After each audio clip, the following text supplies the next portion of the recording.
王爷回来了，坐。渴了吧？来，喝杯茶润润嗓子。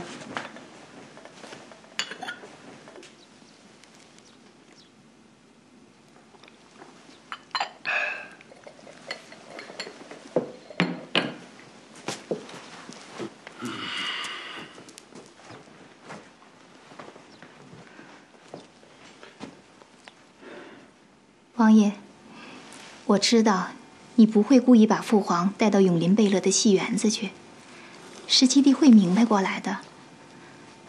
我和师妹已经去宗人府看过他了，他的气儿消了不少，您就放心吧。我现在担心的是皇阿玛的气儿一时消不了，重罚永林，那永林可就要受苦了。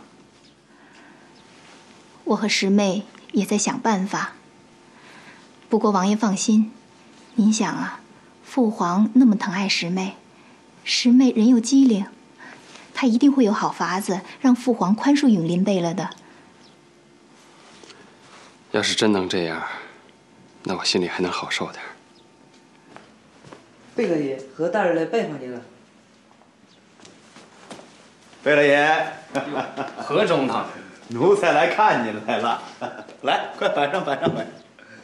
贝勒爷，您肚子饿了吧？奴才叫他们弄点酒菜过来。好啊，好啊。贝勒爷，请。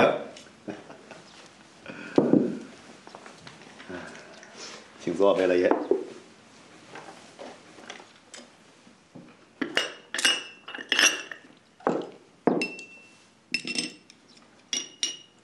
好了，下去吧。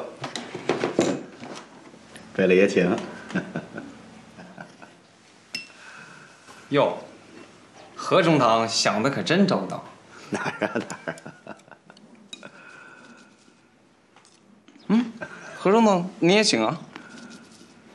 那好，那奴才陪贝勒爷喝几盅。来，贝勒爷请。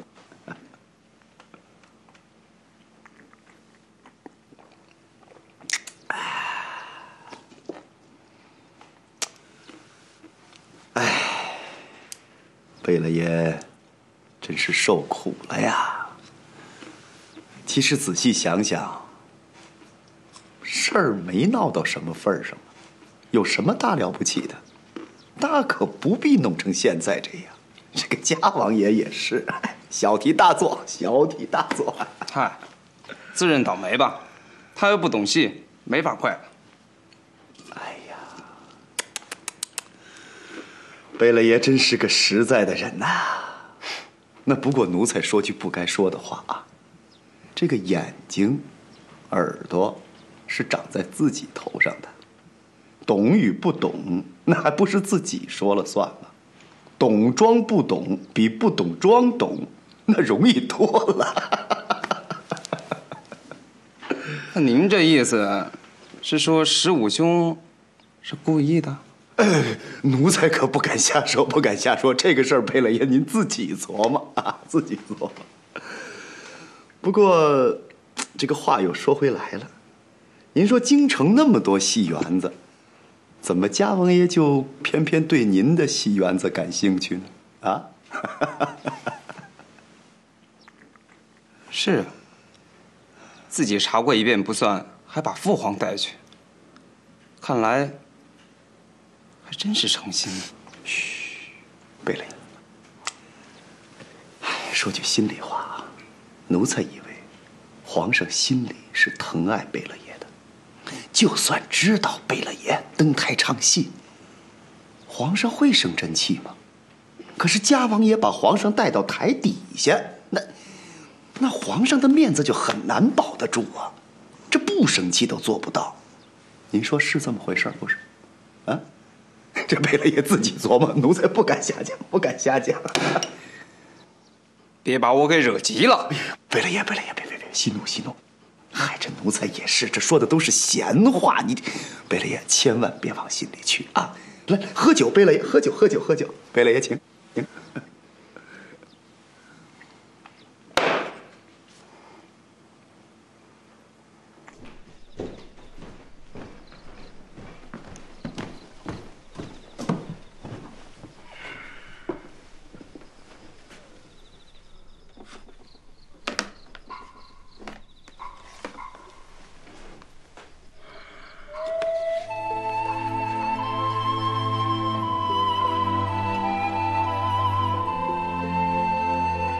得哩。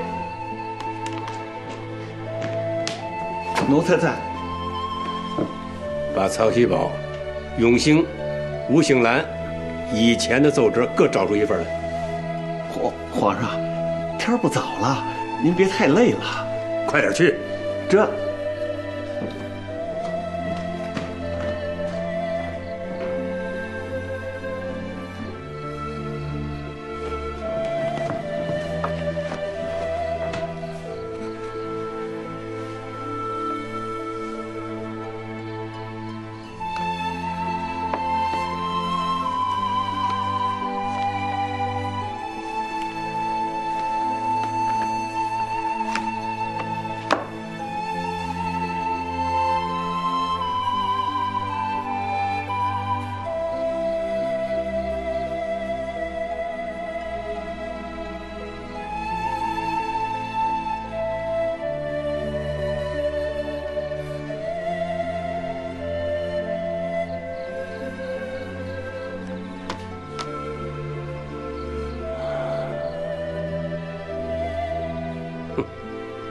名堂不小啊，玩这样的花招。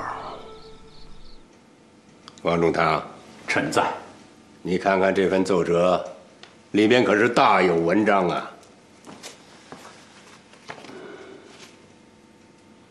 你有什么话要跟朕说吗？皇上，臣有罪。这份密折是臣授意曹锡宝所奏，因为拒货，没向皇上提起，望皇上治罪。哎，起来起来，你有没有过错？朕心里跟明镜似的，你何必大包大揽呢？皇上，臣为时有罪呀。朕知道你的难处，也知道你的苦心。哎，要是这几个阿哥也能这么快明白过来，朕就省心多了。皇上圣明。忍辱负重，顾全大局，朕没看错你。皇上过奖，微臣实不敢当。好了，归安吧。谢皇上。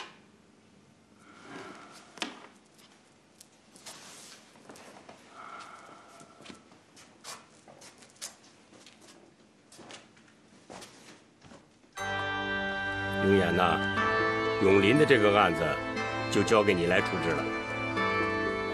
皇阿玛，儿臣以为这个案子的分寸颇难把握。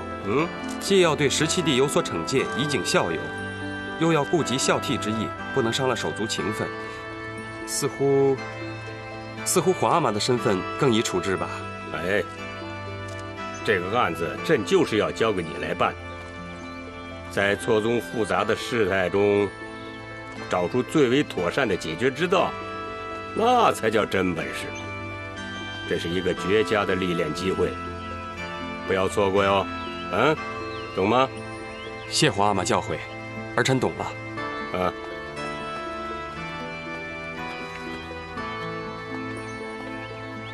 这份密折大有文章，拿回去好好看看，好好琢磨琢磨，比你想象的要复杂得多。琢磨透了，就知道该怎么办了。是。到那边看看。皇爷，奴才也看不出这份奏折有什么特别之处。可眼下最难的，就是揣摩不透皇阿玛心里的尺度。这案子可怎么开始呢？而且时间还很紧，明天就要开始办案，他容不得王爷这有琢磨的时间呀。朱师傅临别时，曾对我阐释“至诚”一词的含义。就是对各位阿哥尽孝悌之心，勿娇柔造作。我想好了，对旭佑一事要彻底处置，斩草除根；对17弟尽孝悌之意，尽量从宽处罚。如此处置最为妥当了。陈王爷，陈王爷，昨儿晚上，皇上反复的看那份折子，似乎起了疑心呐。真的？啊？不过我可没什么可怕的，这折子的内幕我可是一点也不知道。可那份奏折也是过了王爷手的。这我连看都没看过呀。这话奴才信，可在别人面前您说得清楚吗？嘿，鄂总管，你果然陷我于不义啊！王爷，其实啊，王爷也不必紧张。现在这个案子呢，皇上已经交给嘉王爷办了。那永林贝勒爷那里要是给他犯点别扭，他再想查也很难查下去啊。所以永林贝勒爷那里啊，您还是应该去关照关照，啊？行，我知道该怎么办了。鄂总管，多谢鄂总管啊！永林贝勒爷那儿，我自然会去关照几句的。啊，还是何大人明细呀！哎，鄂总管，你拿何某当什么人了？我是这出戏的主角，不明细行吗？哎，嘉亲王爷的戏就不好唱喽，是吗？来，坐。来，用茶。王公贵族、朝廷命官，私自蓄养幽灵，不仅有伤风化，还助长骄奢淫逸、玩物丧志之风。皇上深恶痛绝。尔等若在京城逗留，此风就难以禁绝。所以尔等今日必须离开京城，今后也绝不可在京城露面，更不许骚扰永林贝勒。违者，严惩不贷。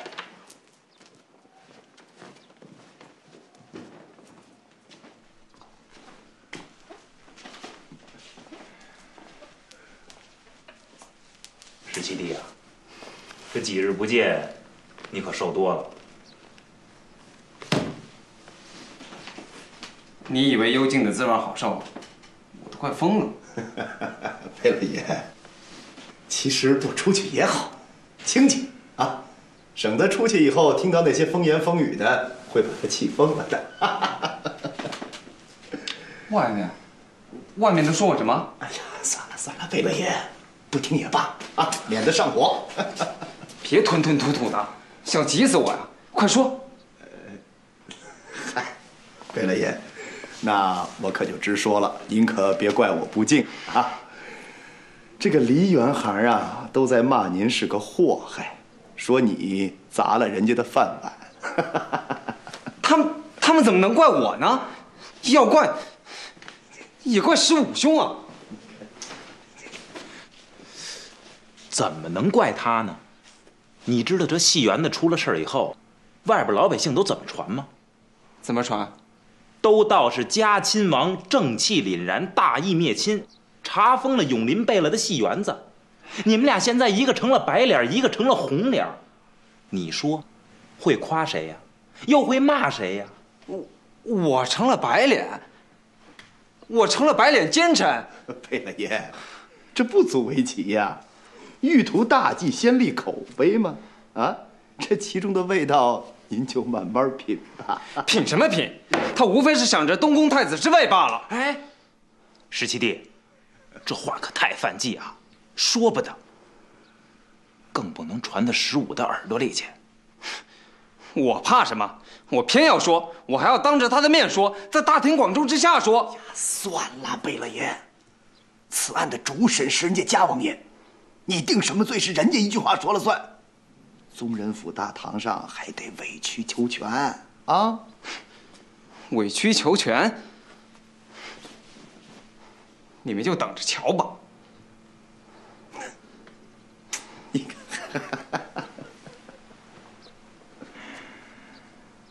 带永林贝勒上堂。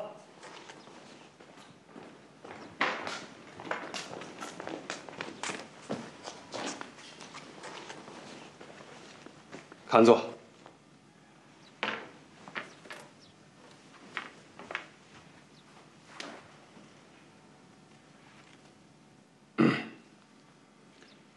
永林，你知罪了吗？我不知罪。既然你不知罪，那我来告诉你。我不听。欲加之罪，何患无辞？我才不听你那些金星罗织的罪名呢！永林，不得无礼。你认个错，我就可以从轻发落，也好对皇阿玛有个交代。少拿皇阿玛说事儿。现在生杀大权在你手里，还不都你说了算？要杀要剐，随你的便。你我是手足兄弟呀，无冤无仇，我怎么会有害你的心呢？我一心维护你，你又何必这么苦苦相逼，故意为难呢？谁苦苦相逼？谁故意为难？谁带父皇来查抄我的戏园子？谁把我关到了这儿？这还不是害我？说白了吧，我要不是你的手足兄弟，也就不是你问鼎东宫的对手，你反倒不会对我下手了。住口！真是越说越不像话了。不思悔改，信口雌黄，真是皇家的耻辱，令宗室蒙羞。看来不严惩，不足以使你清醒。永林听判，流放黑龙江，不得擅离该省。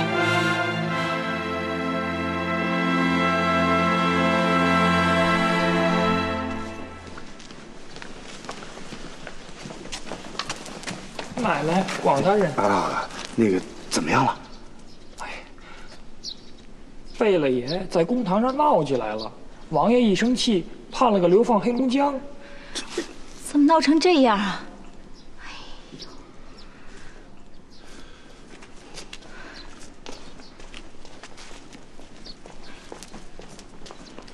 王爷回来了。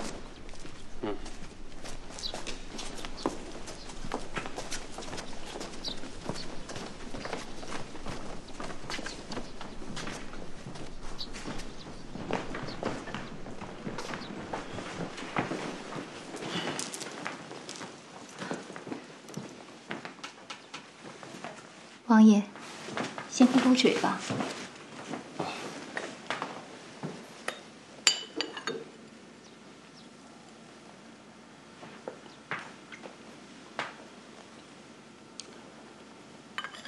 唉，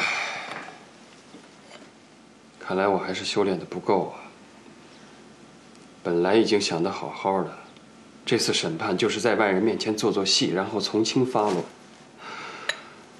不料永林一闹，我竟乱了方寸，最后竟闹出这么个结局来。王爷不必苛责自己，人非圣贤，孰能无过呀？不行，得想法子补救。回禀皇上的奏折，现在可能还在宗人府里。德林，奴才在。你快去宗人府把奏折追回，快去。这。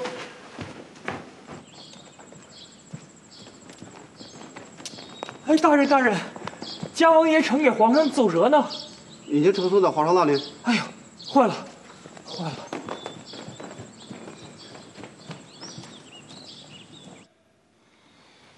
流放黑龙江。皇上，您是说宗人府判永林贝勒流放黑龙江？嗯。这怎么判这么重啊？谁审的？谁审的？这是？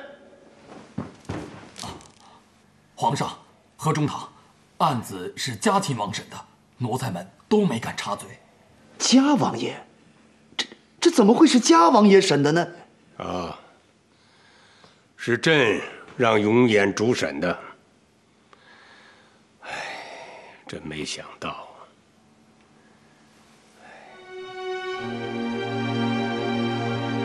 如果是嘉王爷审的，那奴才倒觉着不奇怪了。和珅，你这话什么意思？皇上，奴才嘴上没把门的，心里这么想，就顺嘴说出来了。告诉你啊，别在朕的面前抖机灵。他们兄弟两人之间的事情，少掺和。这，皇上受罪，奴才再也不敢信口胡说了。起来吧。皇上，奴才还有一事相求。什么事啊？皇上，永林贝勒年纪尚小啊，况且金枝玉叶，他如何能担得起关外的风寒？他只是贪玩了一些，罪不足发配。臣恳请皇上从宽处置。朕还要再考虑考虑，之后再做处理。那宗人府的折子驳回去，留重不发。已经送走了。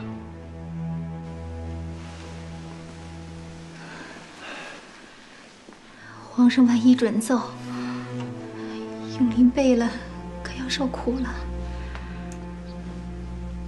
福晋不必担心贝勒爷，皇上那么疼爱他，怎么会舍得把他发配得那么远呢？那倒是。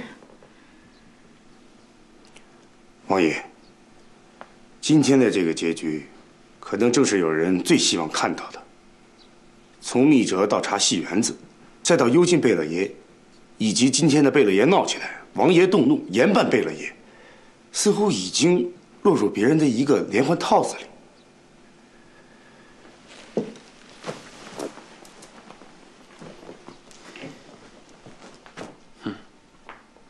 我心里对这件事儿，忽然间豁然开朗了。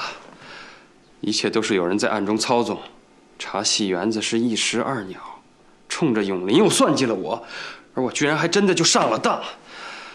唉，王爷不必懊恼，还有回旋余地。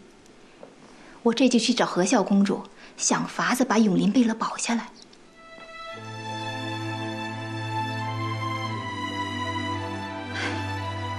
事已至此，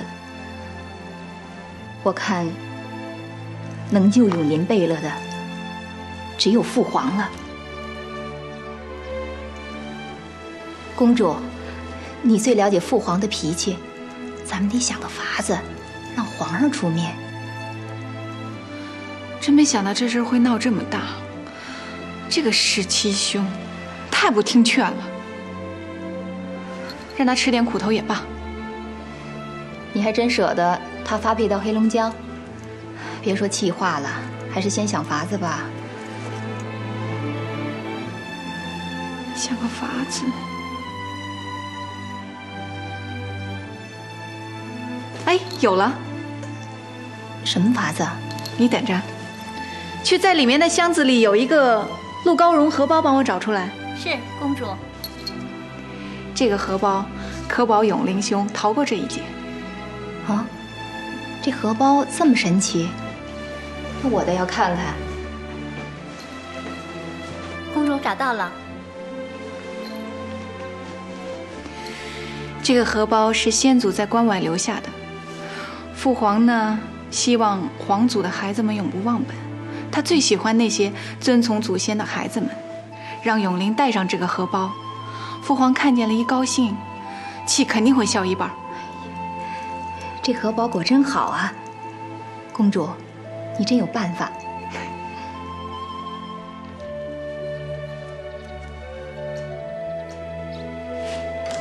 师妹，你坐，你坐。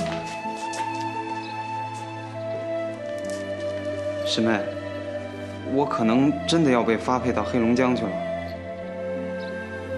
好啊，黑龙江地广人稀，冰天雪地，你一个人怎么耍都行啊。你也向着他。谁在理我向着谁？这事我说过你多少遍，你听劝了吗？前几天你还答应我不玩了，可私下里照玩不误。现在后悔了？可这唱戏算什么大错？分明是15兄借机整我，你还向着他。可你在大唐说的那些话，如果传到皇阿玛耳朵里，把你发配到黑龙江，那都是轻的。我告诉你，丢了皇室的脸面不说，那是犯了大忌，不是闹着玩的。哦，你不救我就算了，还来数落我，看来我非去黑龙江不可了。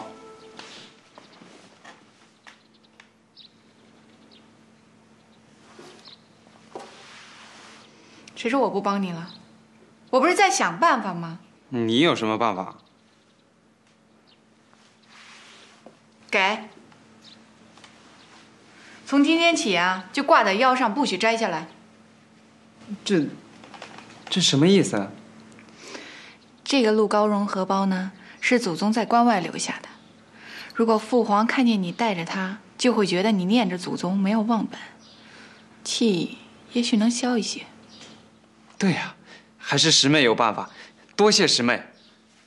还有啊，我还给你请了一位安达，从今天开始你要好好的练武。若父皇看见你现在又不唱戏了，天天又在练武，就认为你改邪归正了，一高兴，也许能免你的罪。我听师妹的。哦，还有一件事儿，15阿哥呢没有害你之心，以后你跟他说话能不能好一点？如果你再说出那些犯忌的话，如果传到皇阿玛耳朵里，谁都救不了你哦。哼，他可别再把我给惹急了。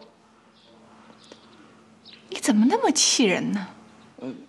好了好了，师妹，我听你的还不行吗？哎，安达呢？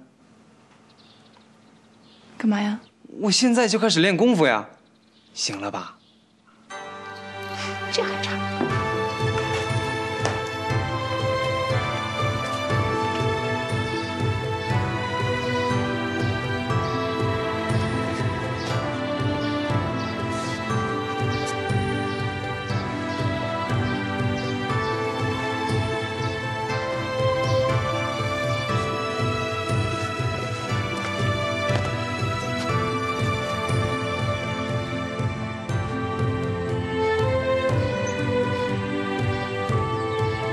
宗人府的折子，皇上批下来了吗？都好几天了，一点消息都没有。皇上可能留重不发了。那就好，那就好。我真担心皇上照准了，那17弟就真得去黑龙江了。父皇还在斟酌，就还有挽回的余地。我从宗人府的守卫那里得知，自从永林贝勒爷被幽禁以后，何中堂和成亲王都到那里看过他，并且和他说了很多的话。哦，看来永林在公堂上大闹绝非偶然呀。我一直怀疑和珅在暗中操纵这件事儿，那11哥在其中究竟起了什么样的作用呢？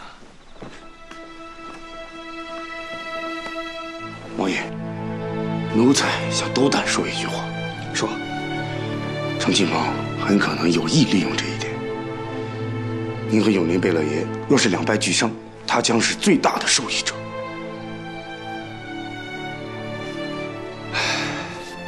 兄弟阋墙必生祸乱，实为国家之不幸。这是我最不愿意看到的。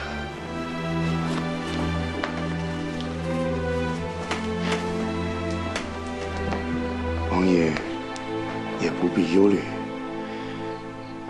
或许我的推测并不对，你可以再找找王中堂，把事情真相弄清楚。王中堂是不会开口的。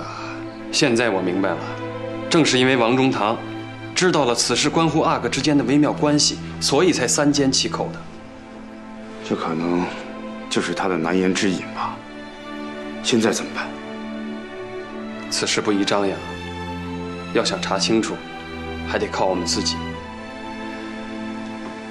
父皇给我这份奏折的时候，意味深长地说：“把这份密折琢磨透了，事情就知道该怎么办了。”看来要想搞清真相，关键还要从奏折入手。可是这份奏折都翻来覆去看了很多遍，也没有看出什么名堂啊。是不是笔记上有名堂？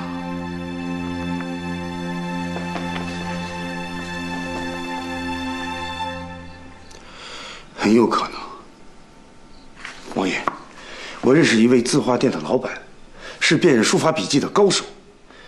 我们可以带着密折，再找一份成王爷的墨宝，让这位老板仔细的辨认一下笔迹。好，就这么办。广兴陪着嘉王爷出去的事儿，为什么不向我禀报？奴婢不知道何大人您想知道什么。少跟我装糊涂！宫里这些天发生这么多事儿，你又不是不知道。广兴陪着嘉王爷去字花殿，这么大的事儿，难道还不该说？婉儿，你是不是每次都要我提醒你，你额娘和徐端的小命捏在我手里，你才肯说实话？不是的，何大人，奴婢真的不知道该向您禀报什么。您要想知道什么，您就问我。他们去字花殿干什么去了？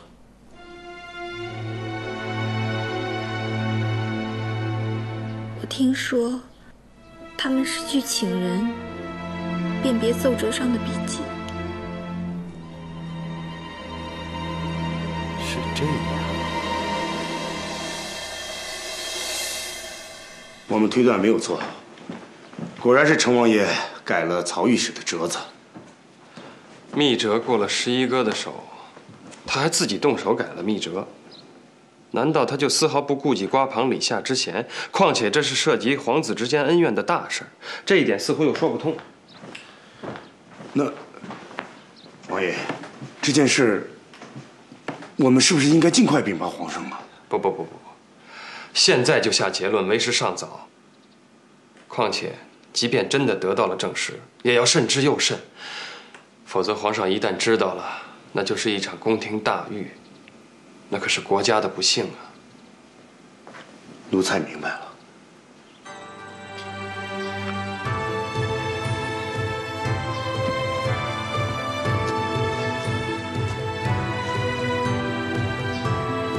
练得好17弟的功夫大有精进啊！你来干什么？17弟，你15兄知道你近日练武很用功，特意让我准备了点吃的给你，也不知道合不合你的口味。走，咱们进屋尝尝。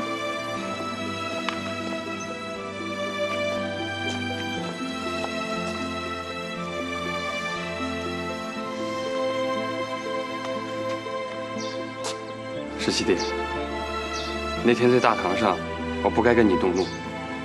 过后我一直都很后悔。今天我来就是想跟你好好说说话。你该不会把我晾在这儿不让我进屋吧？17弟，那就请吧。瓜儿，快进去，把饭菜摆出来啊。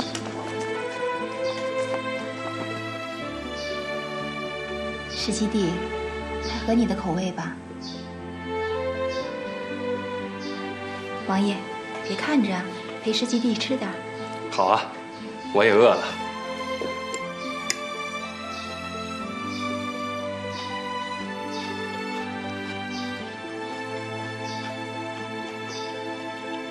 来，多吃点肉。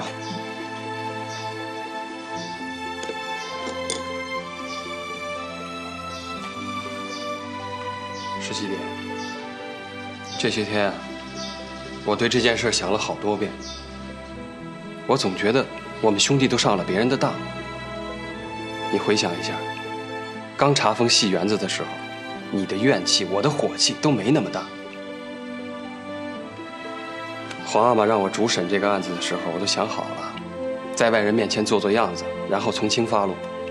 可是到了大堂之上呢，竟然闹得兄弟反目。你好好想一想，其实整件事都是因为有人在中间捣鬼，故意离间我们兄弟之间的关系。别的且不说，你在大堂上说的那些话，就不是你自己本来的想法，对不对？让你大闹公堂，再激怒我重罚你，这都是别人早就算计好了的。可我们呢，竟然都乖乖的上了套。老17啊，以后我们可绝不能再干这种蠢事儿了。王爷，先别说了，让十七弟先吃吧。对，先吃。叩见皇上。轻点。谁在里边呢？是家王爷和福晋。不要惊动他们，朕自己去看看。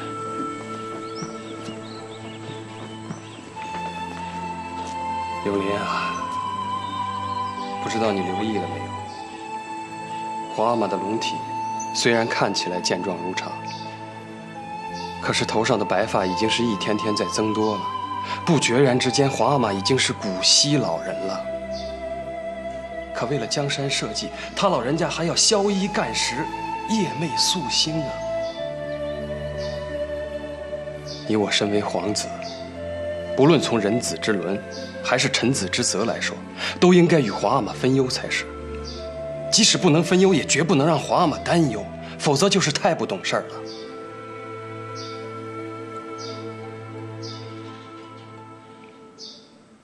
十五兄，我以前真是太不懂事儿了。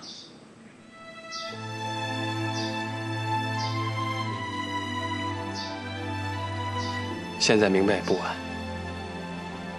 永林啊，身为皇族子弟，我们的言行举止都为外人所关注。如果我们之间不和，不仅会让皇家颜面尽失，还会引起别人的觊觎之心，招致祸端。所以我们可不能再上当了。十五兄放心，我绝不再胡闹了，也绝不再干蠢事儿了。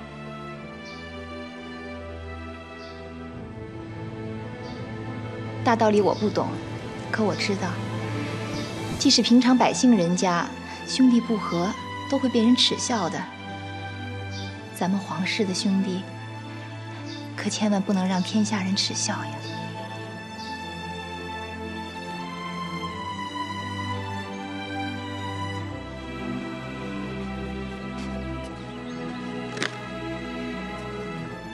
入至安乐园。真是首好诗，有汉唐之分，一气呵成，不着痕迹。正所谓文章本天成，妙手偶得之。知朕者，女儿也。在大清，能和朕谈诗的，除了朱时君，就是你了。哎呀，可惜呀，你是朕的女儿。否则的话，朕又多了一个师友啊！这么说，女儿不是皇阿玛的师友，那皇阿玛心里就是瞧不起女儿呗？你误会了，这不是朕的意思。您明明就是这个意思嘛，您还不承认？好，朕说错了，错了就得认罚。认罚？你说怎么罚吧？那我说了，皇阿玛可不许反悔。君无戏言嘛。第一呢，皇阿玛这副墨宝归女儿了。好，拿去。要是别人呢，朕还舍不得呢。第二呢？第二，我想让皇阿玛陪我去看十七阿哥。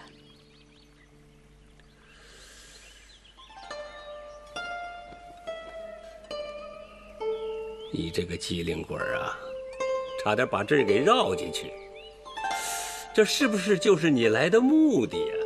您看皇阿玛，女儿专程来看您吧，您还说女儿另有目的，女儿真是太委屈了。不过说归说，您可不许反悔啊！看归看，罚归罚。这个永林登台唱戏是朕亲眼所见，太不像话了。不重罚，就没有规矩了。好，罚不罚呢？您皇阿玛说了算。那我们现在就走。好吧，现在就走。你呀。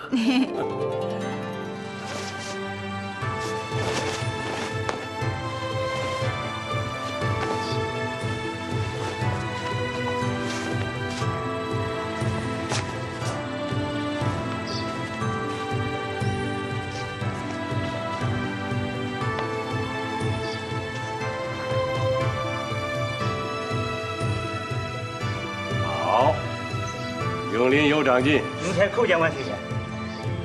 儿臣永林叩见父皇。在幽禁中还知道练武啊！皇阿玛，17阿哥自从被关进来之后，一直都在练武。这几天反省的怎么样啊？儿臣有罪，儿臣一度迷恋戏曲，实属王物丧志。父皇惩戒，如同当头棒喝，令儿臣猛醒。儿臣心悦诚服。知罪就好，以后可不许再这么荒唐了。儿臣不敢了。起来吧。谢父皇。哎，你这个鹿高绒荷包是从哪儿来的？回禀父皇，这是母后在世的时候留给儿臣的。你为什么一直带着它呀？母后说这是祖宗在关外时留下的，带上它就不会忘了祖宗，因此儿臣一直佩戴着这个荷包，既是追怀祖先，也是寄托对母后的哀思。好，你母后教导的对呀，到什么时候也不要忘了自己的根本。转眼间，你母后过世也有10多年了，真是生死两茫茫，生死两茫茫啊！何大人，这怎么办？皇上来看贝勒爷了。来了有一会儿了。和孝公主陪着来的。看样子，贝勒爷该解禁了。我进去再敲敲边鼓去。何大人，想不想知道那份密折的下落呀？不是在皇上手里吗？皇上为了处理永林呐，把那份密折交给嘉亲王爷了。何乐礼，在。奴才在，万岁爷有什么吩咐？拿朕的汗巾给永林擦擦汗。谢父皇。万岁。和珅你也来了？奴才叩见万岁。好。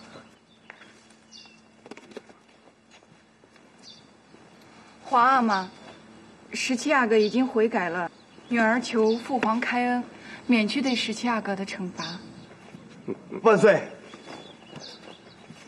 奴才也恳请万岁免去对贝勒爷的责罚。再说，奴才们实在是不忍心看贝勒爷一个人被发配到黑龙江去。永林已经痛改前非，你们又替他求情，今天朕就免了你的罚。要记住教训，以后不可再犯啊！谢父皇宽恕，儿臣一定谨记父皇教诲，绝不再犯。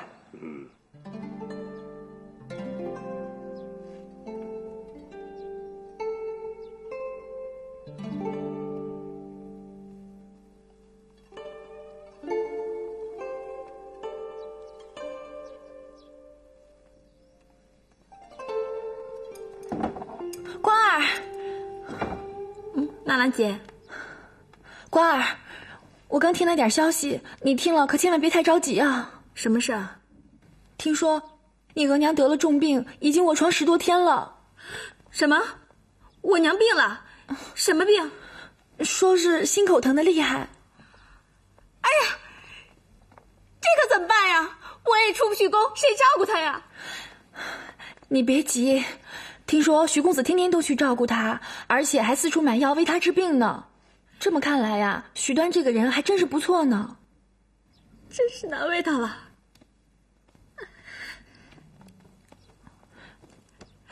纳兰姐姐，你不是认识出宫经常办差的公公吗？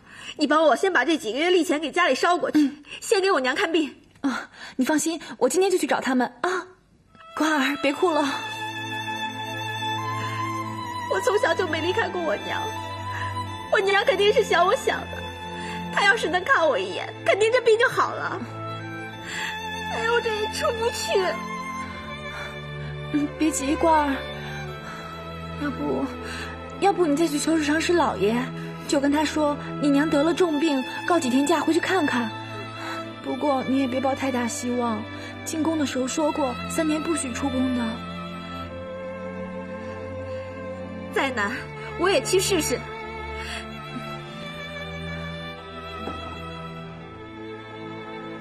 这个我可做不了主，得请示内务府才行。那就请长史老爷请示内务府，求您了。嗨，我可以告诉你，以前有个宫女啊向内务府告假的事儿，内务府可是从来都没有准过。不管怎么样，还是请长史老爷费费心，行吗？我现在就去伺候王爷了。那你去吧。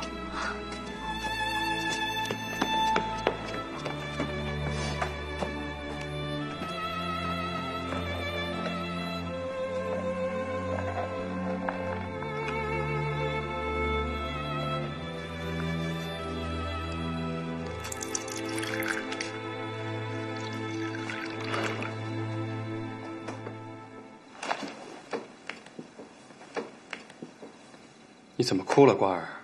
受什么委屈了？哦，没有，王爷，我刚才不小心被香熏着眼睛了。真的？有什么委屈一定要告诉我啊！谢王爷垂问，奴婢真的没受什么委屈。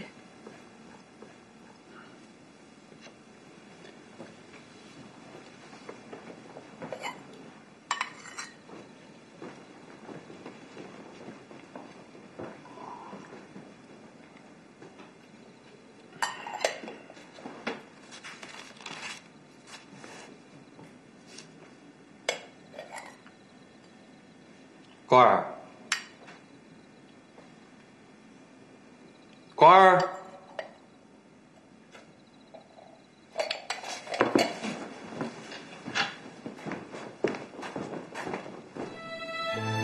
老天爷，求您开开眼，帮帮瓜儿吧。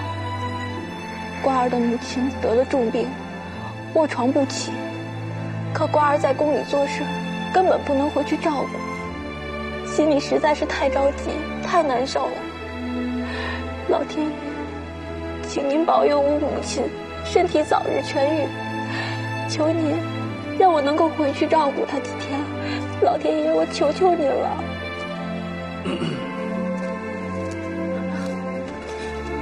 王爷，奴婢擅自离开书房，奴婢有罪。你刚才的话我都听到了。求老天爷没有用，他什么也帮不了你。别哭了，不要发愁。我准你回家几天，照顾母亲。谢王爷开恩。快起来。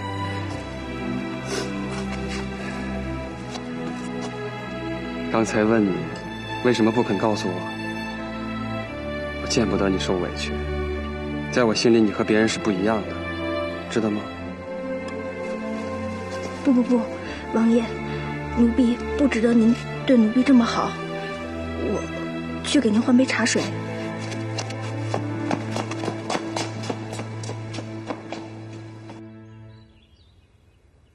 那可不行，那要是宫里的太监宫女们有点事就往家里跑，那谁伺候皇上啊？皇后、妃嫔、格格、阿哥，谁伺候啊？不行。不能开这个先例。鄂总管，您看王爷的福晋都发了话了，您能不能给通融通融？宫里的规矩那是皇上定的，是听福晋的还是听皇上的？那当然是听皇上的了。那你就别说了，回府吧。啊？那鄂总管，那我就先告辞了。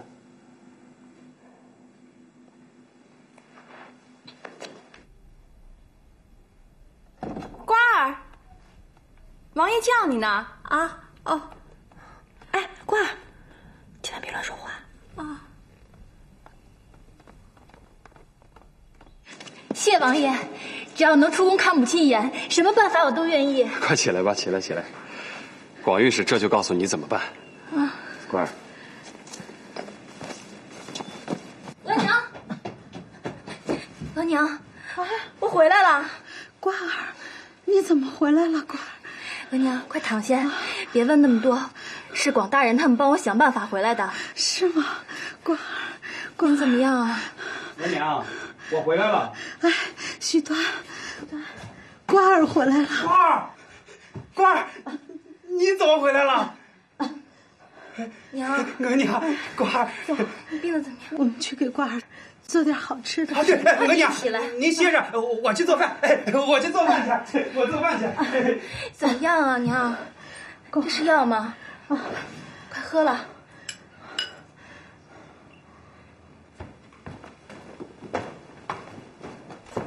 万岁爷，嘉亲王求见。让他进来吧。这，嘉亲王进殿。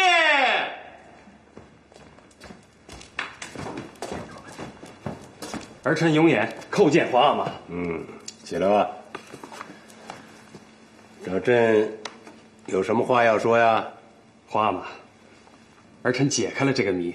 哦，你们退下吧。这，说说看。儿臣看明白了，这是有人用以伪造伪的办法设下的一个一石三鸟的连环套。不要说了，朕知道你看明白了。那你说说，下边你准备怎么处置啊？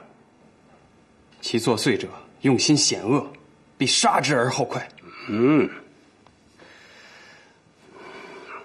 那儿臣就不明白了。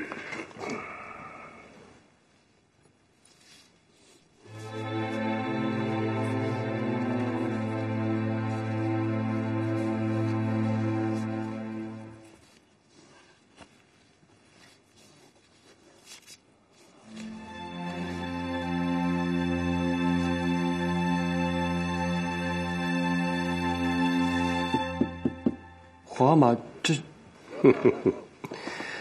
永琰呐，世间万物皆相克相生，没有鼠就没有猫，没有狡兔就没有鹰隼，臣子们也是一样，没有哪朝哪代满朝都是忠良而无佞臣的。唯其如此，这些忠臣们才能时刻保持警惕，为朝廷效力，不敢稍有怠慢。这只鼠还在你掌控之中，就是你棋盘上的有用棋子，何必弃之不用呢？这就是用人之术，学问深着呢，慢慢体会，慢慢历练吧。谢皇阿玛教诲，儿臣茅塞顿开。皇阿玛之恩，儿臣今生不知何以为报。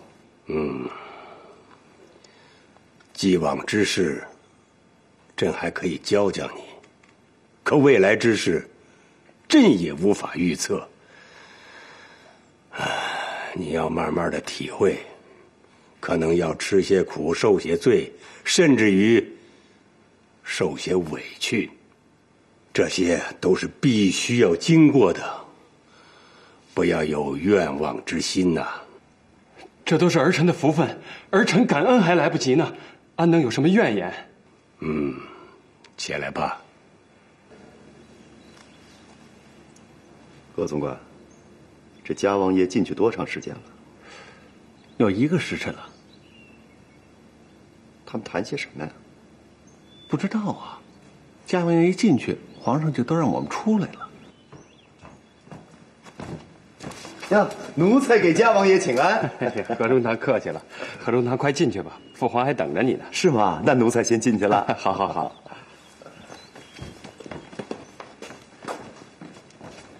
嘉王爷慢走。额娘，我和徐端已经商量好了，我们悄悄地离开京城，我再也不回去做宫女了。反正我已经出宫了，就让徐端给内务府写个帖子，就说我生病死了。呸！别说什么死不死的，不吉利。额娘，要想咱们一家人不再分开，也只有这个法子了。额娘，你就放心吧，我命大着呢。你想啊，咱们一家人隐姓埋名，到一个人烟稀少的地方生活，这样我们就能天天在一起，不比什么都好。那就这么办吧。那好，我现在就去写帖子。王爷，觐见的情形如何？皇上有何旨意？父皇的心思犹如大海，与皇上相比，我们只能算是一滴小小的水珠啊。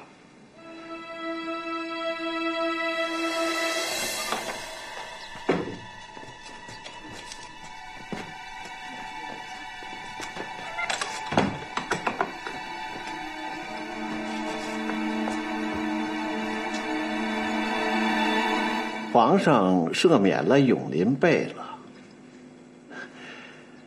这查戏园子这杆明枪，嘉庆王算是躲过去了。可是改奏折那支暗箭，我看他未必躲得过去。陈王爷的心思比贝勒也多，那心里且较劲呐。哎呀，何大人，这个连环套可真高啊！后面好戏还多着呢。哎，可是那奏折在嘉亲王手里，也不是什么好事儿啊。哪天万一让他参透了其中玄机，那可就……哎，关二这2天有消息吗？这个小贱人呢，见着我老躲着走，我看他心眼有点活，该敲的了。现在就传他来。这。禀告大人，阿哥所长史有事禀报。哦，让他进来。这。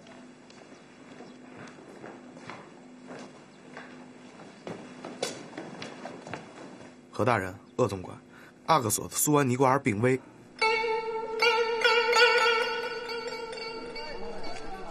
小二，有干净的客房吗？有，客官，您要几间？我要2间。好嘞，里面请。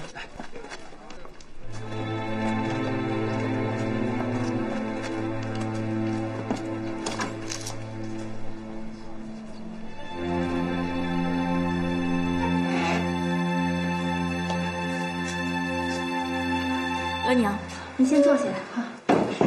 来，官儿，给我。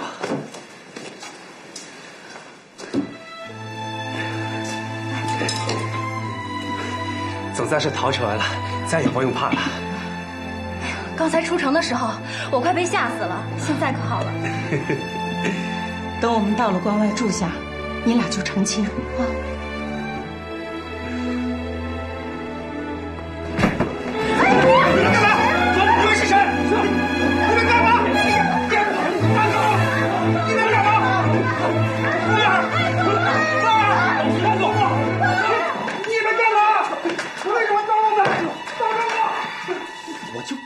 明白呀，官儿，逃出我的手心有那么容易吗？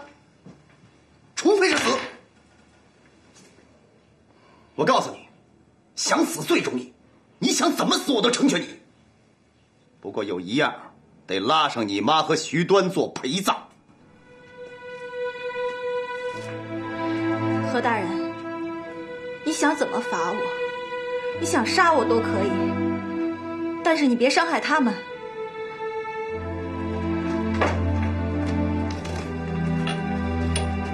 你想让我做什么？你说吧。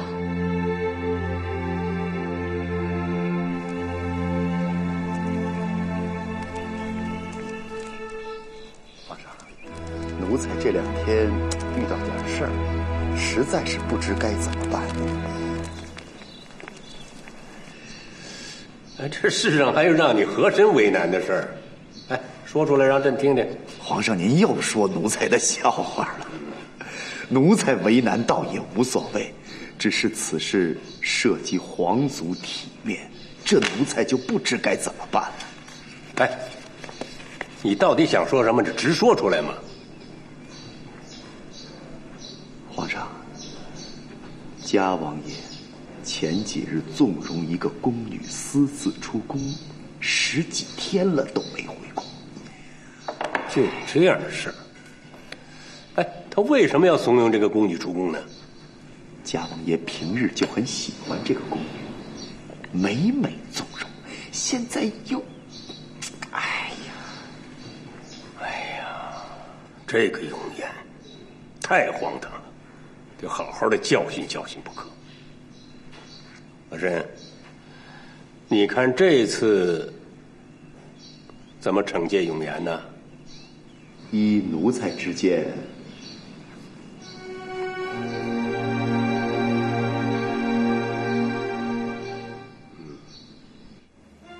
永言治府不严，竟怂恿宫女出宫，扰乱后宫，令宗室蒙羞，实属可恶。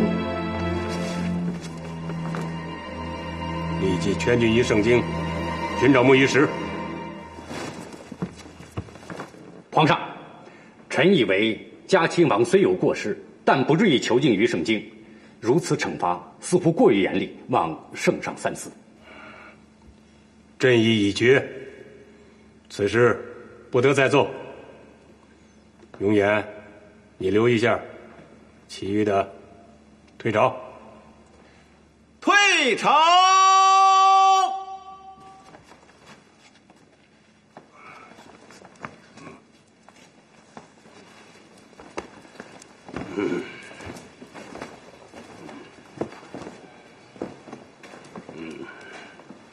来，坐下。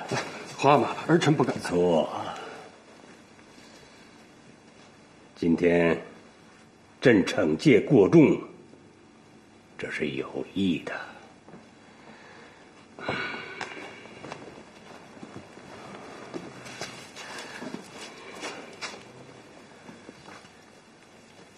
朕是想借此告诫你，欲成大事者，切不可儿女情长，否则安能与理智果断处事？此次去盛京，若找不到木鱼石，就不要回来，啊！儿臣明白。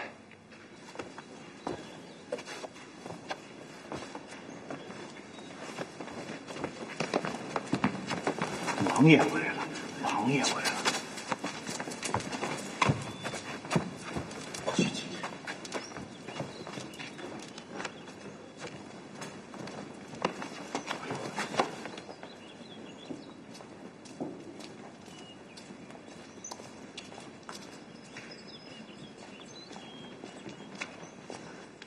回来了，王爷。都等在这儿干嘛？回去吧。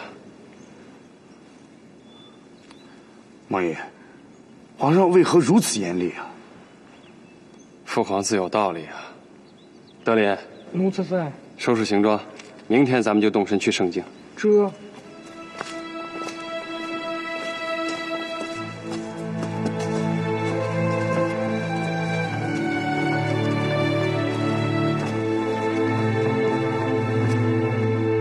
延恩，你15书就交给你了，一路上请多多照应。奶奶放心，绵一定小心伺候。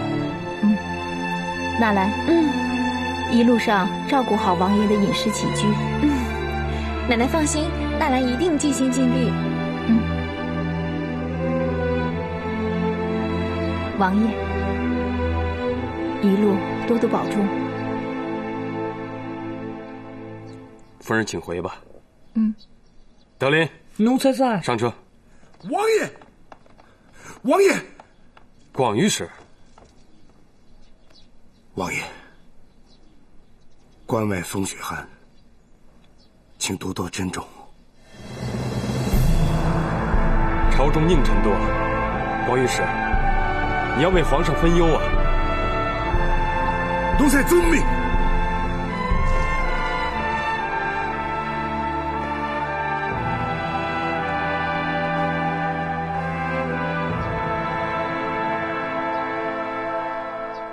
王中大，此次嘉庆王外出盛京，使我们通过他的眼睛，让皇上了解到和珅贪赃枉法事实的大好时机，我们不该错过啊！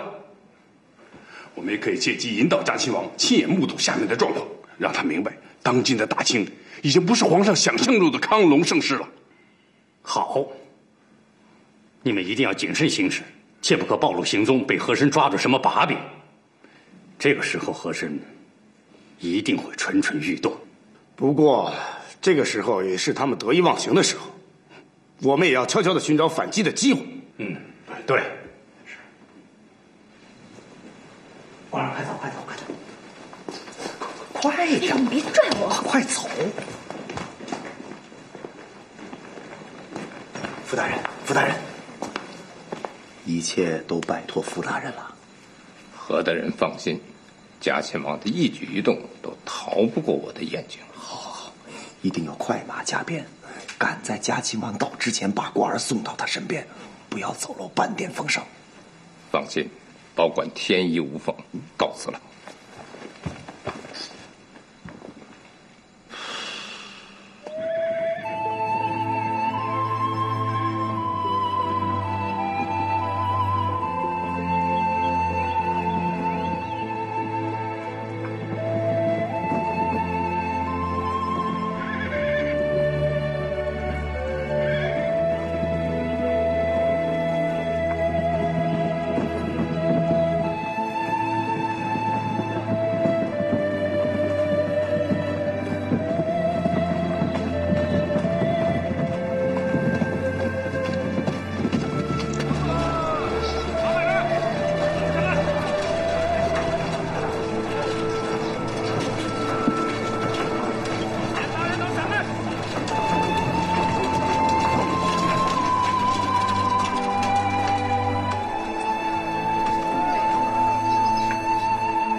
师傅说，我已经给您安排了一间上等的客房。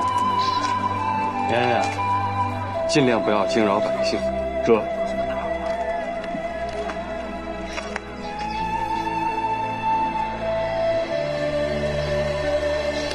官儿，官儿，你怎么会在这儿？官儿，师傅说，请里面说话。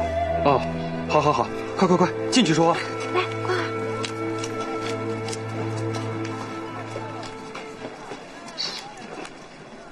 何大人就发现官儿还活着，断定官儿出宫有诈，要以欺君之罪惩罚官儿。我一想，回宫也是死路一条，我们一商量，就决定一家人跑到关外，到一个人烟稀少的地方，苟且偷生。不料，何大人的人一路追查过来，情急躲避之中，我们一家人也就失散了。到现在，我也不知道我母亲和徐端是死还是活。和珅这么苦苦相逼，赶尽杀绝，实在是穷凶极恶。官儿，你真是太不容易了。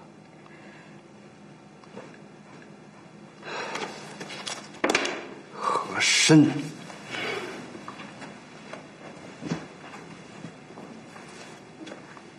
他肯定还不死心呢，还会一路追杀下来。官儿，从现在起你就跟着我的车队，我走哪儿你到哪儿，和珅就不敢轻举妄动了。妍，你看呢？一切听师傅说的安排。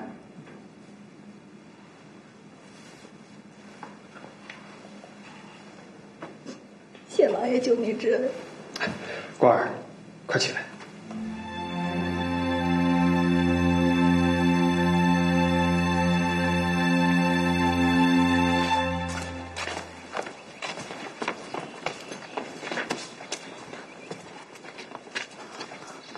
官儿，你没说实话，你心里肯定有事儿了。纳兰姐姐，什么事情都瞒不过你。官儿，可不能这样啊！王爷对你多好啊，人不能没有良心啊。纳兰姐姐，我母亲和徐端现在都在何大人手里。我就知道你一定是有什么难处。可官儿，你总这样，什么时候是个头啊？姐姐，你放心，我不会做对不起王爷的事儿。王爷对我的恩情，我今生报答不完，我来世接着报。走，赶紧上车啊！来，快！这神医王看病卖药啦！哦，看病卖药啊！先生，您看病吗？哦，老爷，您买大力丸吗？起开！哎呦，这可是同仁堂的药啊！老爷，您看看。德公公，我是御史尹庄督，请转告家王爷有要事相报，让家王爷在上灯时分到白山客栈相见。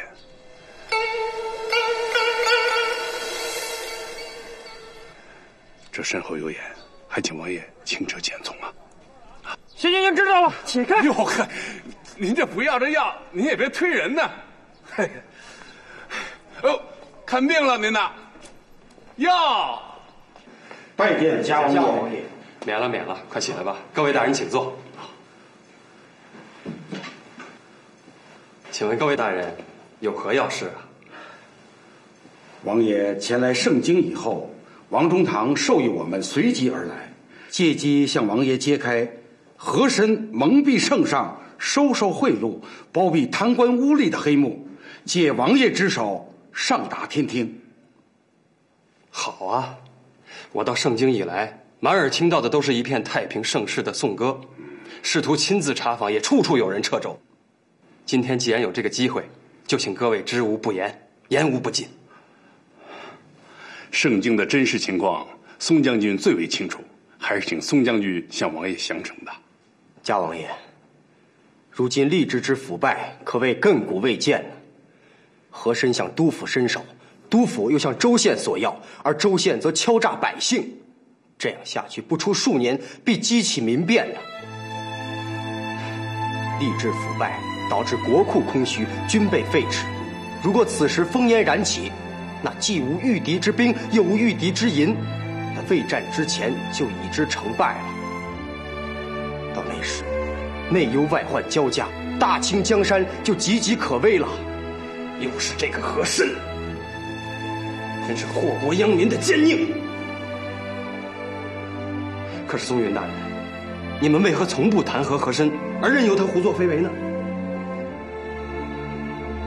和珅多年来一手遮天，我们这些不顺从他的边疆大吏，根本无法见到皇上，就连呈上去的弹劾奏折也被和珅把持的军机处扣押，不仅无法上达天听，还要遭到他的打击报复，很多人都因此家破人亡了。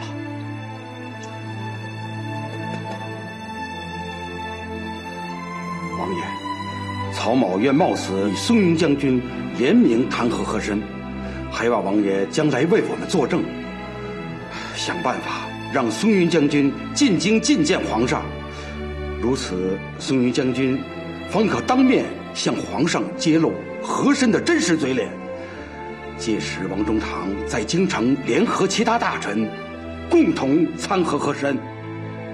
请曹御史放心，你们弹劾和珅之时，我一定鼎力相助，不遗余力。谢家王爷。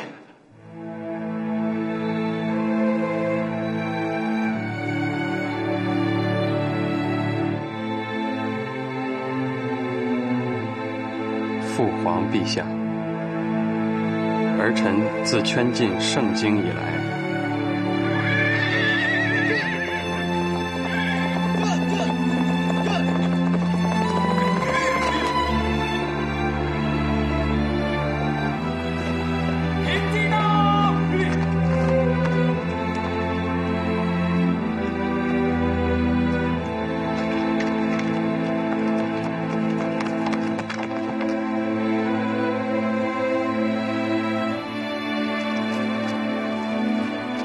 有了礼。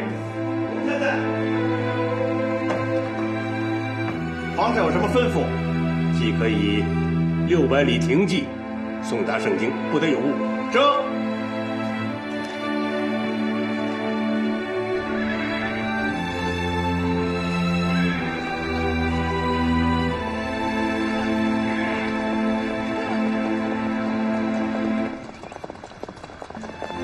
你已找到木鱼石，日夜兼程，速返京城。儿臣永言，谢皇阿玛隆恩。绵恩德林，绵恩在。奉父皇谕旨，我要速返京城。绵恩，你负责善后，明日即带大队人马返京。德林，立刻和我驰马回京。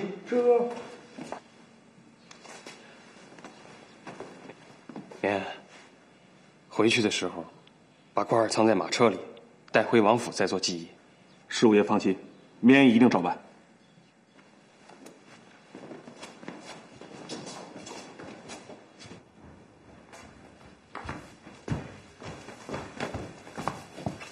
奴才叩见皇上。平身。谢皇上。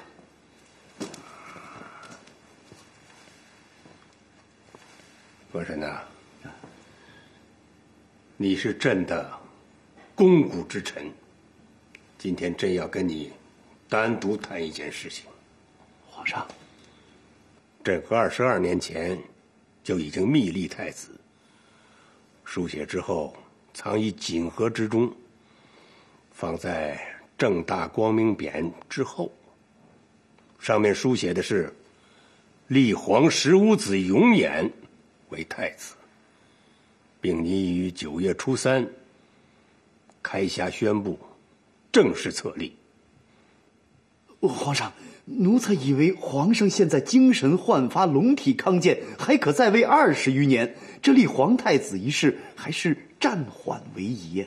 朕的决心已下，朕之所以单独告诉你，就是让你好好的辅佐永琰，让他成为一个好皇帝。趁朕尚在，好好的调顺你们的君臣关系。拜见嘉亲王。起来吧。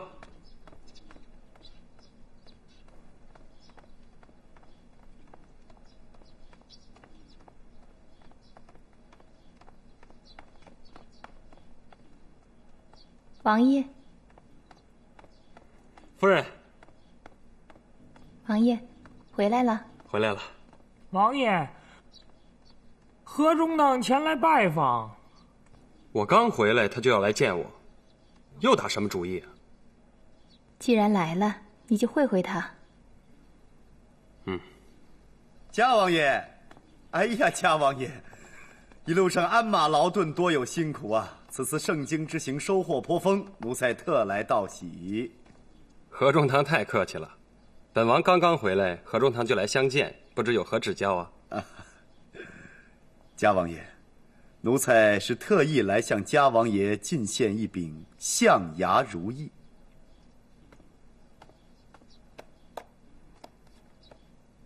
嘉王爷请看，奴才祝嘉王爷事事如意。谢何中堂。德林，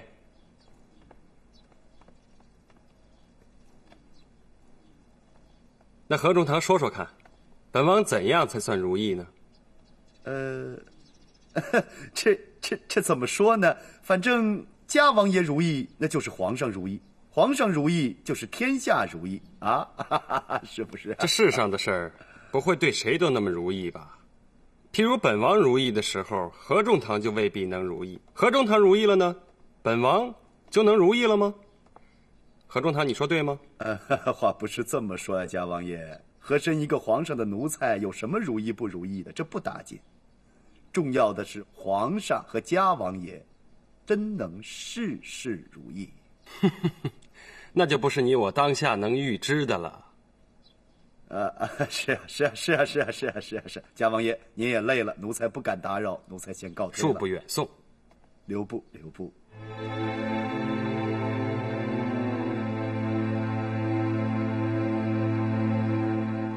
王爷，这和珅是不是听到什么风声了？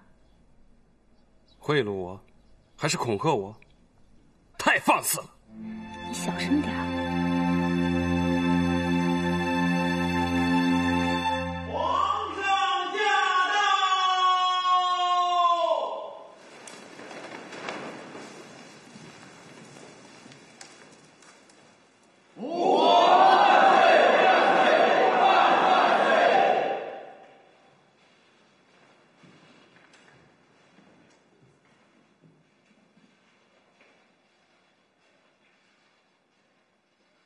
平身吧。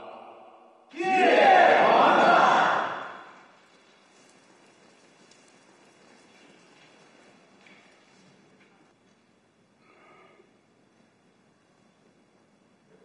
你们还记得乾隆45年朕处死王守正一事吧？朕杀他，并非因为他建议立储有罪，而是因为他建议明立皇储，诱言乱政。建储乃宗社大计，朕岂能小视？储君之位，朕内心早有所安排。然而明立皇储一生事端，所以朕就效法先帝雍正爷早就创立的密立太子之家法，于46年手书继位者之名，密封之后，藏于乾清宫正大光明匾之上。朕自登基至今，已满60甲子之年，可谓功德圆满，所以朕决定明年将禅位于储君。万岁！万岁！奴才和珅冒死恳请万岁收回成命。皇上，您英明盖世，实乃是亘古未有之明主，文治武功不是旁人可以企及呀。皇上继续亲政，乃是江山社稷之福分，大清黎民百姓之福分，更是臣子们的福分。奴才恳请皇上继续亲政，暂缓禅位。请皇上继续亲政，暂缓禅位。起来，起来！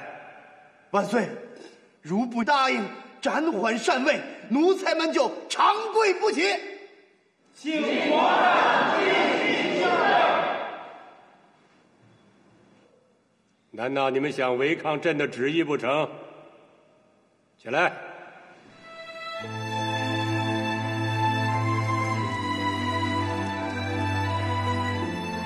朕登基之初，曾焚香默祷上天，若蒙眷佑，则在位60年，即当传位于四族，不敢僭越圣祖康熙帝在位61年之数。